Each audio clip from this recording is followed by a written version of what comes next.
Izboskan tumani axborot kutubxona markazi taqdim etadi. Amir Temur kuchli markazlashgan davlat asoschisi mavzusidagi bu treylerni havola etamiz. Temur tuzuklari kitobi. Ushbu kitob davlatni idora etishda kimlarga tayanish, toju taxt egalarining tutumi, vazifalari, vazir va qo'shin boshliqlarini tanlash, armiyaning tuzilishi, jang olib borishdagi qoidalar va boshqalar xususida gap boradi. Temurnoma Mulla Salohiddin Toshkandiy qalamiga mansub asar.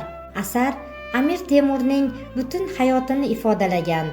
Amir Temurning bolaligidan tortib Markaziy Osiyoni Mo'g'ullar zulmidan ozod qilishi, Dashti Qipchoq, Rus yerlari, Ural sari qilingan yurishlar, Eron, Turkiya, Shom va Iroq, Hindistonga qo'shin tortishlar, Boyazid Yildirim bilan bo'lgan janglar, ular bilan bog'liq sarguzashtlari qiziqarli tarzda hikoya qilingan. Lyusen Kerenning Amir Temur saltanati kitobi. Mazkur asar 1980-yilda Parijdagi Payot nashriyoti tomonidan nashr qilingan. Shundan so'ng yana bir necha bor qayta bosilgan bu roman Samarqand tarixi bilan boshlanib, Amir Temurning dunyoga kelishidan umrining oxirigacha bosib o'tgan hayot yo'lini qamrab oladi. Hamid Ziyoyevning Buyuk Amir Temur saltanati va uning taqdiri kitobi Buyuk Amir Temur shaxsi va uning markazlashgan davlat tutish yo'lidagi faoliyatini o'rganishga bag'ishlangan. 1941-yilning iyun oyida hukumat ekspeditsiyasi tomonidan Samarqanddagi Amir Temur maqbarasida dafn etilgan sohibqiron Amir Temur va boshqalar dahmalari ochilgan edi.